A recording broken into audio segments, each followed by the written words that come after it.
रजनी को बचपन से ही पेंटिंग का बहुत शौक था।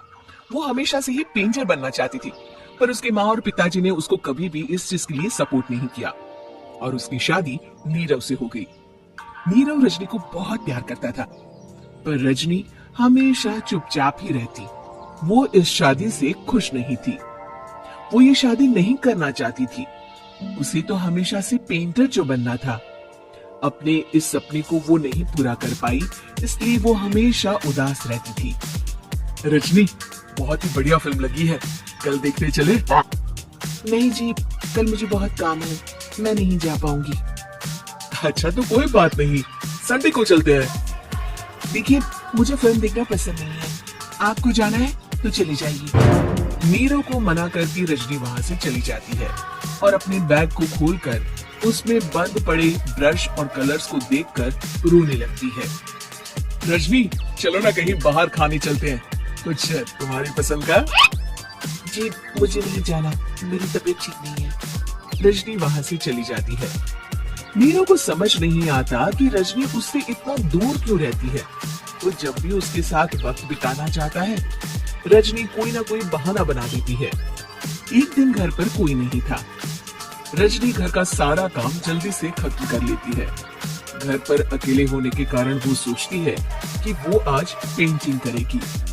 वो अपने कमरे में जाकर पेंट ब्रशेस और कलर्स निकालकर जैसे ही कलर मिक्स कर रही होती है कि दरवाजे पर बेल बज जाती है।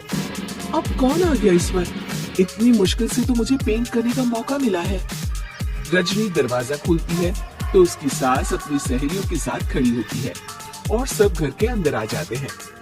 अरे बहू, सबको शरबत बनाकर पिला दे, बाहर तो बड़ी गर्मी है। जी। रजनी पेंट ना कर पाने से उदास हो जाती है। उसे गुस्सा भी आ रहा होता है कि उसने इस शादी के लिए हाँ क्यों कह दी। वो रसोई में जा रही होती है कि उसकी सास उसे रोकती है। बहू, सबके खाने का भी इंतजाम कर लेना, आज का लंच तो ये सब यही करेगी। हाँ। रजनी बिना कुछ कहे रसोई में चली जाती है, सबके लिए खाना बनाती है।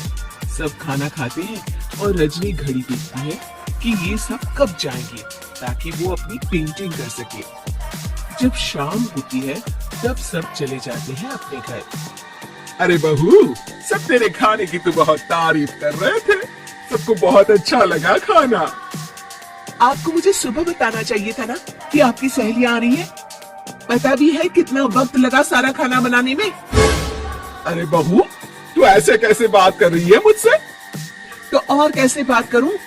मैं इस घर की कोई नौकरानी नहीं हूँ कि इतना काम करूंगी। रजनी अपने कमरे में जाकर दरवाजा बंद कर लेती है। शाम को जब नीरव आता है तो उसकी माँ उसे पूरी घटना के बारे में बताती है। क्या रजनी ने आपसे इस तरह बात की माँ? हाँ, और पता नहीं उसे क्या हो गया है, शाम से बाहर भी नहीं आई है। मैंने तो कई बार आवाज दी, खाना भी नहीं खाया उसने। तू ही बात करके देख ले बेटा। नीरव अपने कमरे का दरवाजा खटखटाता है। रजनी, दरवाजा खोलो, मैं हूं। रजनी दरवाजा खोलती है और फिर वापस जाकर अपने बिस्तर पर लेट जाती है। रजनी, माँ से बात करने का ये क्या तरीका है? मैंने कोई गलत बात नहीं की है।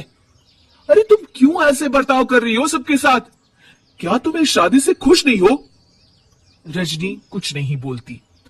अरे बताओ मुझे रजनी, क्या ये शादी तुम्हारी मर्जी के खिलाफ हुई है? हाँ, मैं ये शादी कभी नहीं करना चाहती थी।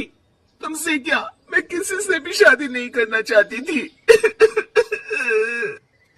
रजनी रोने लगती है। चुप हो जाओ रजनी, बताओ मुझे, तुम क्यों नहीं करना चाहती थी शादी?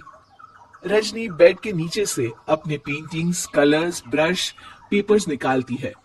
इतने में उसकी सास भी कमरे में आ जाती है। ये देख रहे हो, ये थे मेरे सपने। मैं पेंटर बनना चाहती थी, पर माँ पापा ने कभी सपोर्ट नहीं किया और मेरी शादी करवा दी। मेरे सारे सपने टूट गए। हर वक्त बस गुस्सा आता रहता है मुझे। मैं जानती हूँ कि आप लोगों की इसमें कोई गलती नहीं है, पर मैं क्या करूं, मुझे समझ में नहीं आता।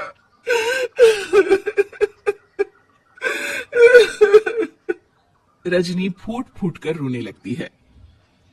मुझे माफ कर दीजिए, आप दोनों के साथ मैं बहुत बुरा बर्ताव कर रही हूं। अरे रजनी बेटा चुप हो जाओ तुम। नीरव पानी लेकर आता है। ये लो पानी पियो और शांत हो जाओ। रजनी पानी पीती है और उसकी सास पेंटिंग्स देख रही होती है। अरे नीरव, हमें तो पता ही नहीं था कि हमारी बहू कलाकार है। अरे कितनी अच्छी पेंटिंग्स बनाई है, देखो तो। ये वाली तो मैं अपने कमरे में ले जाऊंगी।